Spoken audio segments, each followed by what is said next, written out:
Movies, but then you I was. got rocked. Yeah, I was. Is that what you said? No. Oh my God, it's been a blessing.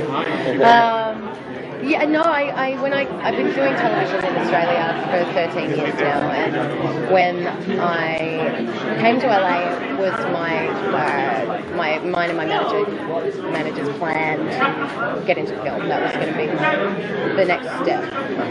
So when I came here, it was pilot season, but I wasn't auditioning for any TV, any pilots or anything. And then my manager rang me and was like, "So I know we said we weren't going to do any TV, but I really need you to read this script because you've got a meeting with the executives tomorrow." And I was like, "What? Okay."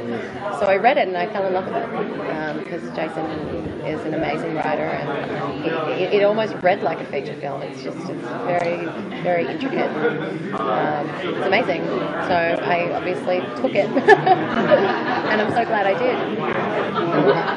How would you describe the character? What do you like about it as it is? I just like how strong she is. You know, she's not. I mean, I've played my fair share of dumb blondes, so it's really nice to be playing a kick-ass sort of strong character. Well, she's a natural leader in herself, so she totally runs the group. I guess. Will there be a power struggle with other? Yeah, I think definitely. I mean, you know, you throw 100 juvenile offenders into a situation where they have no authority, and all hell is going to break loose, especially for the people trying to control the rest of the group. Are you interested in kind of devolving? You know, obviously, Jason said it's got Lord of the Flies elements to it. Totally. And, you know, that adds a whole lot of meat for you guys to play. Yeah. But, you know, in order to stay for a while, you've got to have some order to it. So what are your kind of aspirations in terms of how quickly it degenerates and breaks off into the factions and things like that? You know, they haven't really told me what's going to happen. So I'm not sure how that's going to play out, but I'm just really excited to see, you know, I mean, yeah, the power struggles, but like the way our characters grow, and I think there's going to be, you know, I think the people that we might not necessarily like in the beginning I think it's all going to move around, it's all going to change. I think that, you know, we might end up falling in love with people who come across as, like, you know, evil or what have you. I think that's because they're being thrust into such an intense situation. There's a lot of room for change and growth. In a show like this, backstory is important, and either have the producers provided you enough context so that you can move forward, or are you just kind of doing that on your own so that you can kind of... Oh, Jason and Matt and Gina, they were so forthcoming with where we've come from, which I found really, really helpful. I mean, obviously my father was executed. My characters had like a huge load of stuff happen to her as such a young woman, being locked up, having her father floated into space, and also the fact that she, I mean, on the ark, kids don't necessarily go to school, they just train in their parents' profession, so it's almost like an apprenticeship-based thing. So my mother's a doctor, so I was training medically. I was just following her around and learning how to be a doctor, which I find really interesting, and that really helped me with on Earth when I'm, you know, in situations where someone's hurt. Clarke knows what to do. So that sort of stuff really helped.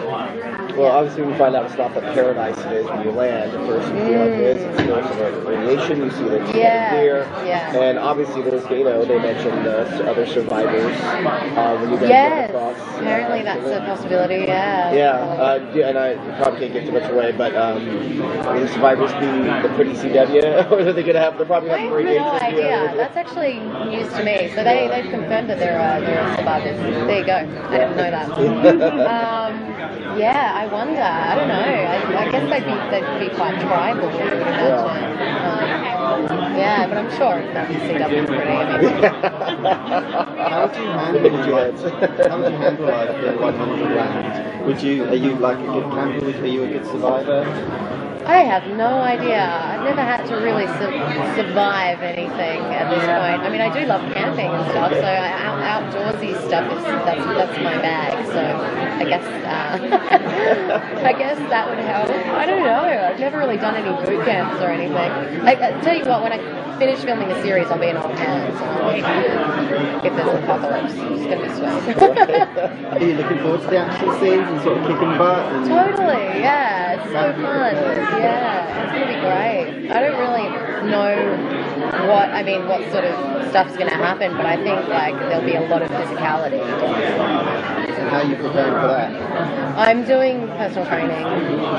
I don't exercise, so I have to now because it's I mean obviously I like when I got the role watching like Gossip Girl and like Vampire Diaries, they're like supermodels. What am I gonna do? So yeah, I'm doing like weight training and like the whole shoot load of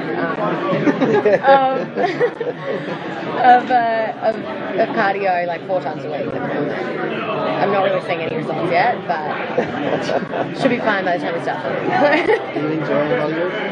Yeah, it's a bubble. It's quite bizarre. It's very different to Australia, but I've got some good friends around me, especially now since we shot the pilot. Like the cast have become some of my best friends. So it's been awesome. Yeah. Amazing. And why should we tune in? Because we're great. I just should tune in because it's going to be an adventure. I think because we're only shooting 13 episodes and not like 22. Every single episode is going to be just jam-packed full of craziness. So I think it's going to be really fun. Yeah. Thank you.